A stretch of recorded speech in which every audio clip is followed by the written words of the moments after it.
Film की शुरुआत में हमें स्पेस में ट्रैवल कर रहे एक स्पेसशिप को दिखाया जाता है, जिसके अंदर हम विली नाम के एक लड़के को देखते हैं। वो स्पेसशिप इतना हाईटेक होता है कि वो ह्यूमन लाइफ से जुड़ी हर बेसिक नीड्स को बड़ी आसानी से पूरा कर सकता था, इसलिए वहाँ विली को किसी भी चीज की कमी नहीं थी। उस स्पेसशिप में विली के साथ उसके मॉम डैड भी थे, जो एक खास मिशन के तहत स्पेस एक्सपेडिशन पर आए होते हैं, और आज इस एक्सपेडिशन पर उनका आखिरी दिन था। इसके बाद वो धरती के लिए रवाना हो जाते। विली भी अर्थ पर अपने दोस्तों से वापस मिलने के लिए बहुत एक्साइटेड था।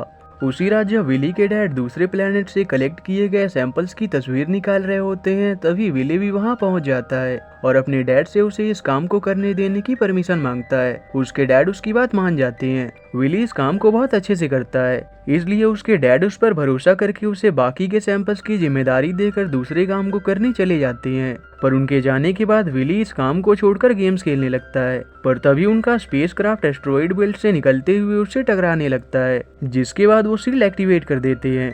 पर इससे स्पेसक्राफ्ट के अंदर भूकंप की स्थिति बन जाती है।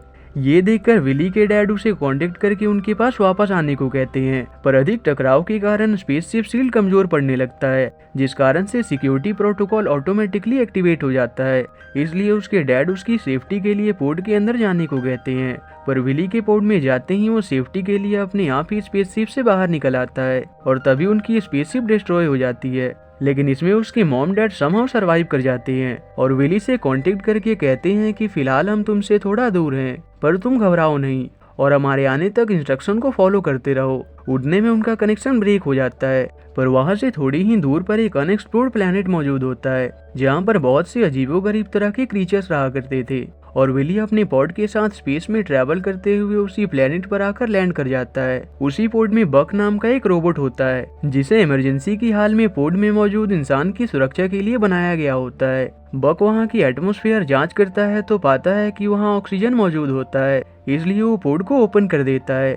विली को अपने मॉम डैड को ढूंढना था, पर उस पॉड को लैंडिंग के लिए डिजाइन किया गया था, ना कि टेक ऑफ के लिए, इसलिए वो वहां से कहीं नहीं जा सकते थे। बक उसे बताता है कि जब कोई स्पेस ट्रैवलर खो जाता है तब बहुत से प्रॉप्स उसकी खोज में लग जाते हैं, इसलिए उन्हें किसी भी प्रॉप के इस अननोन प्लेनेट के करीब आने तक का वेट करना था। और उनके पास एक ट्रांसमीटर होता है जो उन्हें इस प्लेनेट के करीब आने वाले प्रॉप्स की सिग्नल देता, पर उन्हें पता नहीं होता कि कोई भी प्रॉप इस प्लेनेट के करीब कब आएगा। पर पॉड में उनके बचाव के लिए सारी चीजें मौजूद होती हैं। बक विली को एक मल्टीपर्पज लैड देता है जो उसे बहुत अच्छा लगता है और वो अपने पास रख लेता है। विली को उस पॉड से ही एक कैमरा भी मिलता है, जिससे वो अपने डैड की तरह फोटो लेने की कोशिश करता है। वहाँ उसे अपने चारों तरफ एक जैसे दिखने वाली चट्टान नजर आती हैं, पर असल में वो एक जाइंट रॉक मॉन्स्टर होता है। वो उनकी पॉड के साथ बाकी चीजों को भी डिस्ट्रॉय कर देता है और उन पर अटैक करने वाला होता है, इसलिए उन्हें वहाँ से भागना पड़ता है। पर इस बीच उनका वो ट्रांसमीटर वहीं रह जाता है।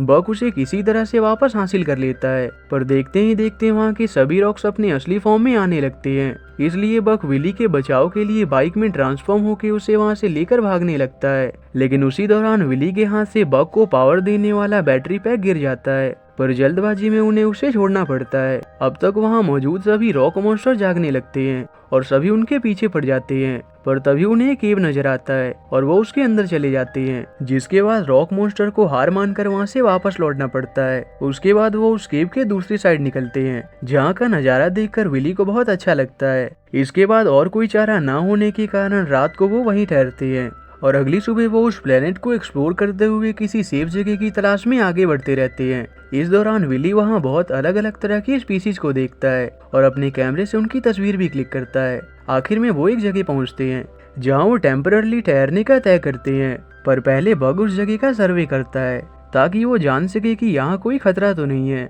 और जिस दौरान वो आसपास के एरियाज की जांच करने जाता है, तभी विली के पास एक प्यारा सा क्रीचर आता है जो बहुत ज्यादा डरा होता है, क्योंकि उसके पीछे एक खतरनाक जाइंट मॉन्स्टर लगा होता है। विली उसे हैंडल करने की कोशिश करता है, पर बात ना मानने के बाद उसे उस क्रीचर को अपने साथ लेकर भागना पड़ता है। पर सही समय पर बक उसकी बचाव के लिए आ जाता है।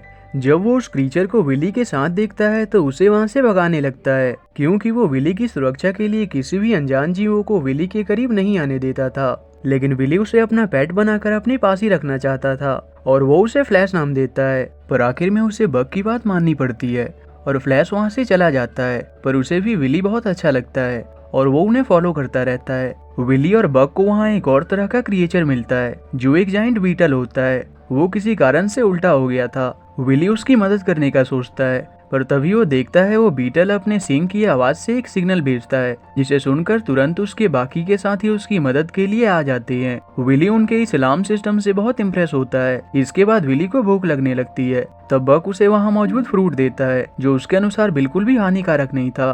पर विली को उनमें से किसी भी फ्रूट का टेस्ट अच्छा नहीं लगता। यहाँ भी फ्लैश उन्हें देख रहा होता है, पर जब विली उसे देखता है तो उससे मिलकर बहुत खुश होता है। वो विली को खाने के लिए एक अच्छा सा फ्रूट सजेस्ट करता है, जो विली को बहुत पसंद आता है। पर तभी अगेन जब बक फ्लैश को देखता है तो उसे भगा देता है। इसके बाद वो अपना घर बनाने के लिए वहाँ से कुछ लकड़ियों का बंदोबस्त कर लेते हैं। पर जब विली दोबारा फ्लैश को देखता है तो उसे उसके साथ खेलने का मन होता है, इसलिए वो बक को बिना इस बारे में बताए बहाना बनाकर वहाँ से चला जाता है, जहाँ वो फ्लैश के साथ मिलकर छुपते हुए एक जायंट बीटल का तस्वीर निकालने लगता है। लेकिन उसकी वजह से हुए डिस्ट्रैक्शन के कारण उस बीटल का अलार्म हॉर्न टूट जाता है, जिस वजह से वो चिल्लाने लगता है। लेकिन तब विली किसी तरह से उसके हॉर्न को फिक्स करके उसे बांध देता है और वो बीटल खुशी से वहाँ से चला जाता है। इसके बाद विली और फ्लैश आपस में खूब मस्ती करते हैं, पर वही काफी देर के बाद भी विली के ना आने के कारण बक उसे ढूंढने लगता है और ढूंढते हुए वो विली तक पहुंच जाता है। फ्लैश उसे देखते ही छुप जाता है और बक विली को वापस चलने को कहता है, पर तभी एक्सीडेंटली विली को एक टॉक्सिक प्लांट डंक मार देता है,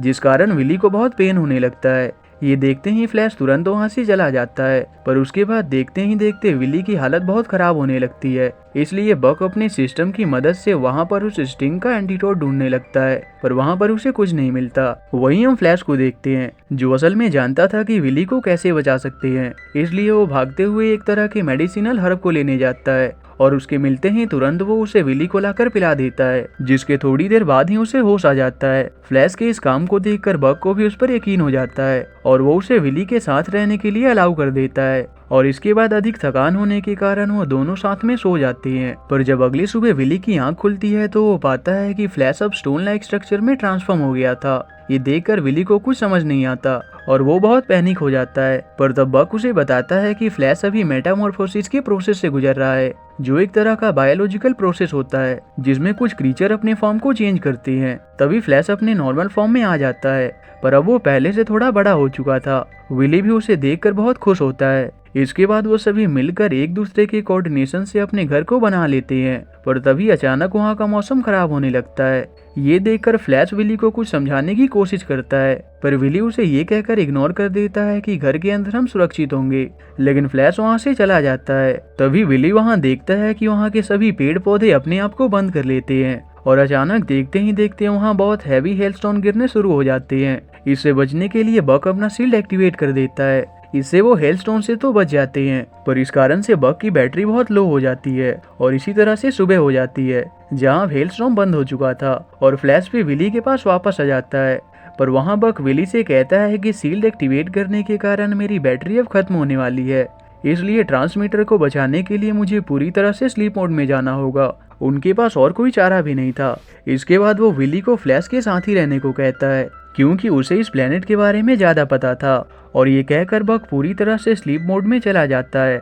इसके बाद विली बक को एक केव में लाकर सेफली रख देता है, लेकिन तब वो बक को वापस से रिवाइव करने के लिए उस गिरे हुए बैटरी पैक को रॉक मॉन्स्टर्स के बीच से वापस लाने का तय करता है। फ्लैश को ये काम बहुत डेंजर लगता है, इसलिए वो उसे रोकने की कोशिश करता है, पर उस समय विली को बक को रिवाइव करना ज्यादा जरूरी लगता है, इसलिए वो फ्लैश की बात ना मानकर जाने लगता है। लेकिन तब फ्लैश विली को सेफ रखने के लिए खुद ही बैटरी पैक लाने जाने लगता है। विली उसे रोकने की कोशिश करता है, पर उतने में एक रॉक मॉन्स्टर जाग जाता है, जिस कारण से विली को भागकर केव के अंदर आना पड़ता है। वहीं फ्लैश जिस दौरान आगे बढ़ रहा होता है तब वो रॉक मॉन्स्टर के बीच फंस जाता है, जिसे देखकर विली उसे भी वापस केव में लेकर चला आता है। पर रॉक मॉन्स्टर के हमले से फ्लैश को चोटें लग गई थी, इसलिए विली फ्लैश को अपने साथ लेकर जाने लगता है। पर उसी दौरान विली एक गहरे गड्ढे में गिर जाता है। विली वहां से निकलने के लिए बक के दिए मल्टीपर्पज लैड का यूज करता है, पर उसका कोई फायदा नहीं होता और वो वहीं फंस जाता है। इससे विली हार मानने लगता है। फ्लैश भी उसकी मदद नहीं कर सकता था,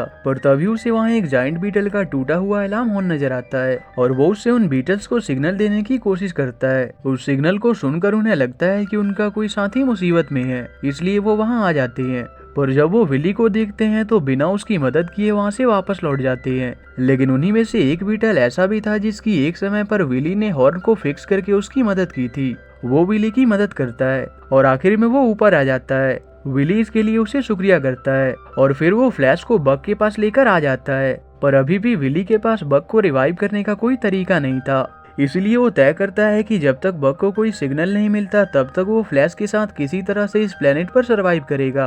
और इसके बाद हमें 10 महीने बाद का समय दिखाया जाता है, जहां हम देखते हैं विली ने इतने समय से रहते हुए वहां के तौर तरीकों को अडेप्ट कर लिया था और फ्लैश भी अब पहले से बहुत बड़ा हो चुका था। इस दौरान विली वहां के स्पीसीज की बहुत सारी तस्वीरें क्लिक करता है ताकि जब वो अर्थ पर वापस लौटे तब वहां वो इन तस्वीरों को दिखा सके। एक रात जब विली सो रहा होता है तभी वो आसमान में एक प्रोब को नोटिस करता है। तब उसे लगता है कि अब बग जाग चुका होगा, क्योंकि उसने कहा था कि जब कोई प्रोब इस प्लेनेट के करीब आएगा तब वो वापस से ऑन हो जाएगा।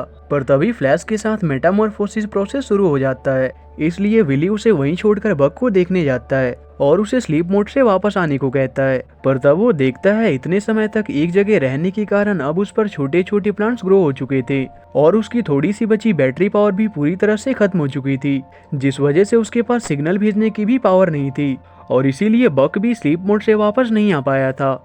ये जानने के बाद विली किसी भी हाल में बग के उस बैटरी पैक को रॉक मॉन्स्टर्स के बीच से वापस लाने का तय करता है और क्योंकि फ्लैश अभी भी जाने की हालत में नहीं होता इसलिए वो उसी बीटल को सिग्नल देता है और उसके साथ छुपते हुए रॉक मॉन्स्टर्स के बीच से बैटरी पैक लाने चला जाता है। वो आखिर में बैटरी तो ले लेता है पर साथ ही वहाँ मौजूद रॉक मॉन्स्टर्स भी जाग जाते हैं, इसलिए उसे वहाँ से भागना पड़ता है। पर एक समय पर एक रॉक मॉन्स्टर उसे निगलने वाला होता है, पर सही समय पर फ्लैश आकर उसे बचा लेता है, जिसके बाद विली उन दोनों की मदद से रॉक मॉन्स्टर्स का सामना करते हुए उनसे बच निकलता है और केव में जाकर उस बैटरी को बग में लगा देता है, जिसके बाद बग रिवाइव हो जाता है। उसके जागते ही एक नजदीकी प्रोब को उसका सिग्नल मिल जाता है और जल्द ही एक रेस्क्यू पोड उसे लेने वहां आ जाता है। विली घर वापस जाने के लिए बहुत एक्साइटेड होता है। वो फ्लैश को भी अपने साथ ही ले जाने वाला था, पर वो अपने प्लेनेट को छोड़कर नहीं जाना चाहता था। विली भी उसकी बात समझ जाता है और उसे खुशी से अलविदा करके उस प्लेनेट से चला जाता है और आखिर में वो अपने मॉम डैड के पास पहुंच जाता है।